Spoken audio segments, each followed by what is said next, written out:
Hey, Mike with Nerd Problems Gaming here, the channel where we go through the good and bad of everything nerdy to make sure you spend your time on the best of the best. In today's video, I'll be doing a review of Fire Emblem Three Houses, so let's get into it. So Fire Emblem Three Houses is the latest installment on the Nintendo Switch in the Fire Emblem series. Now this series has been running for a long time, way back to the NES, and so they've made a lot of improvements along the way, and in my opinion, this one is one of the best in the series. So in the story of this game, you play as a mercenary turned professor, where you take on the role of a new professor at an academy that trains soldiers from 3 different kingdoms in the region. And so the game is almost like a crossover between Game of Thrones and Harry Potter, where you're training different knights and mages and archers and more to hone their abilities, master the tactics of war, and eventually lead their respective kingdom. So what happens at the beginning of the game is you're going to take on the role of this professor and train a specific house at the academy. So each house consists of a handful of students with unique abilities, and it's your job to train them to hone those abilities and develop skills and become leaders in their respective houses. So with this in mind, each character really has its own base class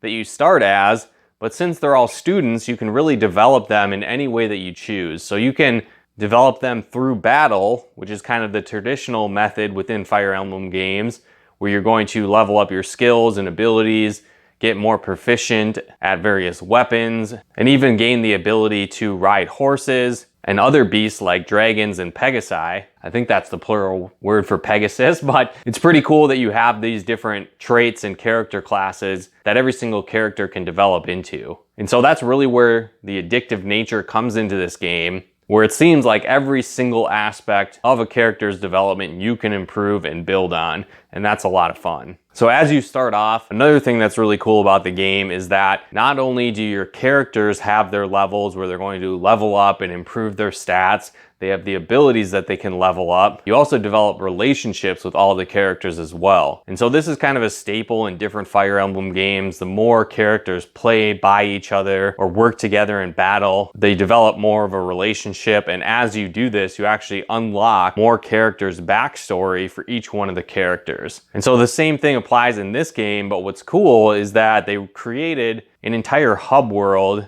in this monastery and academy that I hadn't really played in any other Fire Emblem games before this. Now, I haven't played every single Fire Emblem game, but I have played at least 5 or 6 of them or more. And so this is the first one that did this that I've ever played. And so that was really cool. Where normally it's just kind of little cutscenes where you talk to the other people in the army that you're building, where this one you actually go around and interact with people at the academy. And so there's a ton of stuff that you can do in the academy as well. You can go fishing. There's different tournaments that go on. So it might be like a sword tournament or an archery tournament or a magic tournament, different things like that. So that's really cool. You can enter your students and they can compete in this tournament and you can win prizes and money. And so that's really cool. But on top of that, you also discover side quests as you're talking to people in the monastery. And as you play, you steadily expand more and more areas that you get access to. And so that's really cool. But on top of this, you also have the ability to level up your character's professor level, where you get more ability uses throughout this kind of hub world phase. And so this is really neat, where you can actually go out and have dinner with various students, and this boosts their motivation and makes them like you more. You can train specific stats. You can actually have tea parties with various students, which is kind of crazy. But this is really neat too, because in this tea party setting, you try and have good conversations with whoever you're having tea with. And as you do this, this actually builds up your charisma, which can be used in certain parts of the game and can also be used to recruit other students to your house. And they'll join your ranks after that, which is nice. And so while you start with this base respective house, you do have the option to reach out to other students in different houses. And depending on how good of a relationship you have with them and your current character's stats, you might have the ability to recruit them. And so this is neat too, because you'll find different lost items around the monastery. And if you've had conversations with people, you learn more about them, you learn their interests, you learn what they don't like, you learn some of their backstory. And so these items will often have clues and be things like someone that likes tactical games, someone that likes flowers, someone that likes to go fishing or hunting, or that likes to collect weapons, different things like that. And so you see these hints, and based on the story that you developed with each one of the characters, you can find out who you're supposed to give this item to, and that further improves your relationship with them and can help you recruit them sooner or make them more motivated. So when you get to a classroom session, you can actually train them more effectively with different abilities. And so again, this is really addicting and a lot of fun, where you can build your own customized team really from scratch. And I know in other Fire Emblem games, you would kind of be able to level up characters, and they might have a couple different class change options they could go into, and then you could further expand them in the game. And so that was really fun, but in this game, it just takes it to a whole nother level, where based on the proficiency you have with different skills like swords or lances or axes or armor or magic, whatever the case might be, you'll be able to class change into various different classes. And there's rankings with this as well. So there's beginner, intermediate, advanced, and master classes, all getting more powerful as you go up and developing unique abilities within the game. And so again, this part is super addicting and a lot of fun. And it takes this whole mechanic and then puts you in a battle setting of a tactical turn-based RPG. So it's similar to like a Final Fantasy Tactics or a game like Disgaea, for example, where you have basically a grid laid out, and then each character has so much movement. They have different weapons that have unique ranges.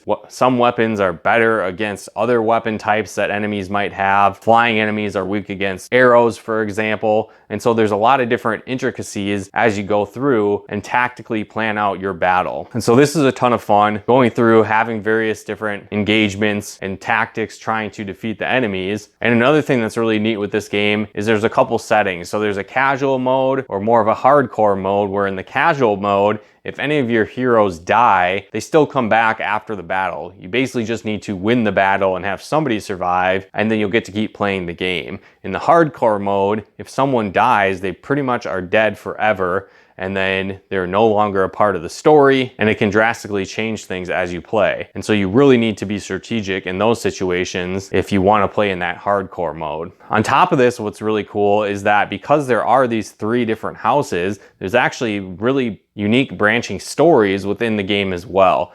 So there's comes a few points in the game where, depending on what you choose in the situation, it can drastically change how the story ends up. And so I think this adds a ton of replay value to the game, because you likely will want to go through and experience every single one of these different story arc paths. So the first time I played through, it took about 75 hours to beat the main game, and I definitely did not unlock everything by any means. I did not master every class for each character. I didn't unlock every character you could. There was a lot that I didn't do, but even that took like 75 hours to get to that point. But what's neat is that once you do beat the game, you can unlock a new game plus. And so there's some additional features with that, where you can use points called Renown that you earn through battles in various parts of the game. You can actually use this to level up your professor faster, develop relationships with characters faster, and more. And so again, it can make your team more powerful, allow you to recruit maybe some of the characters you weren't able to on the first playthrough, and do that earlier in the game and more, so you can go through and experience all of the story within the game. So there's a ton of different other features that I like, just kind of like quality of life things that they added into this game that I think it makes it one of the best Fire Emblems there is. One thing for sure is that there's a fast forward option, so as you're playing through in the actual battles, there's cool cutscenes where people fight, charge each other and attack, different things like that. And it is cool, but after a while, you maybe want to skip that. And so in some of the Fire Emblem games, it wasn't possible to do that, or you had to go into the menu and do all kinds of different options to make that happen. This one, you can just hold the A button and it'll fast forward, or you can just hit the B button and it'll skip that completely and just basically go to the results after the battle and what happened. And so this is pretty cool. There is an AI option as well to allow the computer to fight for you. I never did that, but it is cool that they do have that option. It's also kind of cool that the game has like an in-game calendar. And so different events happen throughout the month, and you basically plan out your week as the professor. So you can go to seminars where you improve your skills and other students attend and they get their skills boosted and increase their motivation. You can focus on doing battles to improve your characters that way and earn money and gold. You can explore the monastery, buy supplies, take on quests, develop relationships, and more. And there's so much to do in this game. I could probably talk for hours about it. One thing I will say though that I kind of wish the game had was the feature that was in Fire Emblem Awakening on the 3DS. And so in this game, you actually had the ability to kind of do additional battles where you would do battles with Fire Emblem characters from previous Fire Emblem games. And you could actually defeat them and recruit them into your team as well. And so, I mean, this game has a ton of characters that you can recruit and play and build, so there probably wasn't room for that, but I thought that was a really cool feature that was in this Fire Emblem Awakening game that I wish would have been in Fire Emblem Three Houses. But there's so much to this game, so much to do. It's very addicting. The replay value is through the roof, and I think if you like tactical RPGs in general, this is a must-have game for the Nintendo Switch. So if you haven't done so yet, I would highly recommend picking up Fire Emblem Three Houses